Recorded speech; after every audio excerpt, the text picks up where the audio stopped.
बच्चों, पिछली क्लास में मैंने आप लोगों को बताया था लेटेंट हीट के बारे में। अब इसके आगे चलते हैं हम लोग लेटेंट हीट ऑफ फ्यूज़न। अब ये क्या होती है बच्चों, ज़रा समझते हैं। The heat which is going into ice. जब हम लोग आइस का, मैंने एग्जांपल आप लोगों को बताया था ना कि आइस को किस तरह से हम लोग, आइस का टेम्परेचर 0 डिग्री सेंटीग्रेड से ज़्यादा नहीं हो सकता, भले उसको कितना भी टेम्परेचर हम दे दें।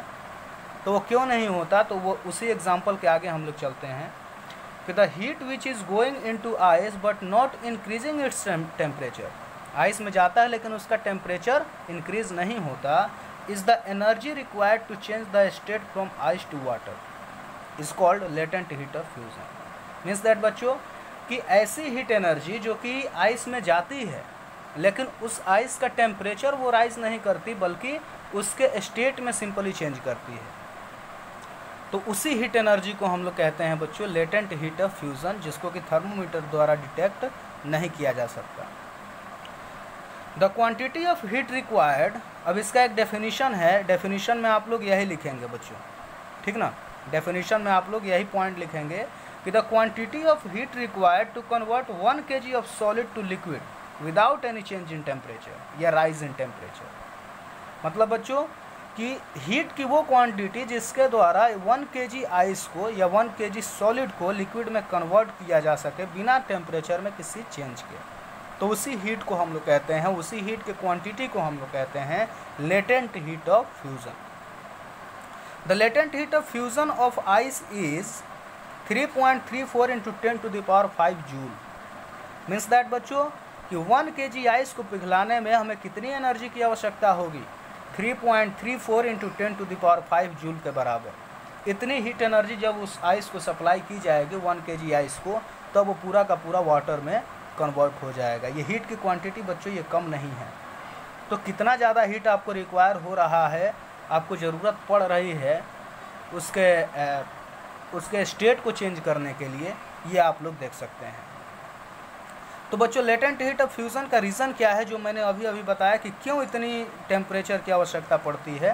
तो ज़रा देखिए कि आइस है बच्चों जो कि एक सॉलिड है, जब वो टेम्परेचर लेता है तो उसका जो टेम्परेचर होता है बच्चों, जब 0 डिग्री सेंटीग्रेड के बाद जो टेम्परेचर आएगा, वो जो टेम्परेचर होता है बच्चों, उसके बीच में जो अट्रैक्शन फोर्सेज हैं, उन अट्रैक्शन फोर्सेस को ब्रेक करने में यूज़ होता है। और जब वो टेम्परेचर उन अट्रैक्शन फोर्सेस को ब्रेक कर देगा तो वो जो लिक्विड है वो जो सॉलिड है वो लिक्विड में कन्वर्ट हो जाता है। तो सिंपली मैंने आप लोगों को बताया भी था कि लेटेंट हीट का कॉन्सेप्ट बस इतना ध्यान में रखना है कि थर्मोमीटर द्वारा वो डिटेक्ट नहीं होगा। दूसरी बात है कि वो सिर्फ और सिर्फ पार्टिकल्स के बीच के अट्रैक्शन फोर्सेस को ही ब्रेक करेगा।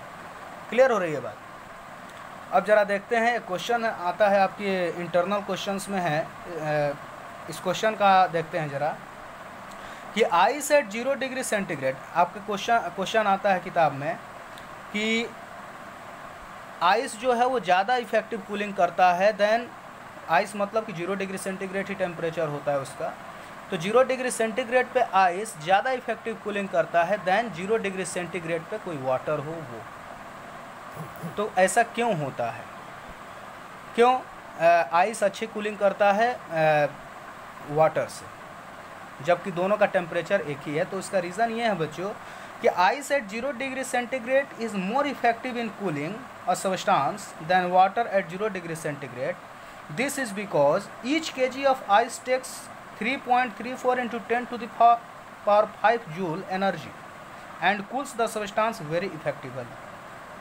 मतलब कि वो मान लिया जाए कि हमारे हाथ को ही कूल करना है, हमारे हाथ पे हम लोग आइस रब कर रहे हैं, तो वो क्या करेगा कि हमारे हाथों से वो कितना हीट एनर्जी वो ले सकता है, 3.34 × 10⁵ जूल एनर्जी वो पहले लेगा, उसके बाद ना वो वाटर में कन्वर्ट होगा, और वाटर में भी कन्वर्ट होगा तो 0 डिग्री सेंटीग्रेड पे पहले जाएगा। तो पूरा का पूरा जब वो वाटर में कन्वर्ट हो उसके पहले ही वो इतनी हीट एनर्जी हमारे हाथों से ले पा रहा है। तो इसका मतलब ये है कि हमारे हाथों की हीट एनर्जी क्या होगी, उस वाटर में एब्जॉर्ब हो, उस आइस में एब्जॉर्ब होगी और वो हमें बेहतर कूलिंग देगा। क्लियर हो रही है बात। आगे चलते हैं।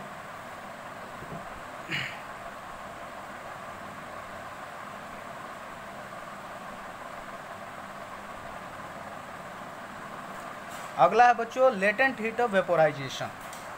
क्या होता है बच्चों? फ्यूज़न था मेल्टिंग के लिए किसी सॉलिड का, और वेपोराइजेशन क्या होता है? किसी लिक्विड का गैसियस चेंज के लिए। तो लेटेंट हीट ऑफ वेपोराइजेशन क्या होता है? The latent heat of vaporisation of a liquid is the quantity of heat in joules required to convert 1 kg of the liquid to vapour और gas without any change in temperature. तो latent heat of vaporisation क्या है बच्चों? कि 1 kg liquid को vapour में convert करने के लिए जो हीट एनर्जी रिक्वायर होती है उसी को हम लोग कहते हैं लेटेंट हीट ऑफ वेपोराइजेशन।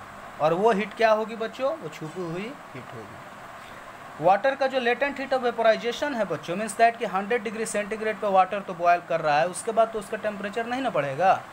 तो वो जो टेम्परेचर है बच्चों, एक बार वाटर बॉयल करने लगा तो 1 लीटर वाटर को पूरा का पूरा गैस में कन्वर्ट होने के लिए टोटल जो एनर्जी लगती है वो लगती है 22.5 × 10⁵ जूल पर kg। इतनी एनर्जी लगती है। लेटेंट हीट ऑफ वेपोराइजेशन ये होता है वाटर का। अब कुछ क्वेश्चंस होते हैं, कुछ क्वेश्चन हैं, उनके बारे में हम डिस्कशन कर लेते हैं कि why the temperature of boiling water does not rise even though heat is being given continuously. Boiling water का टेम्परेचर राइज नहीं होता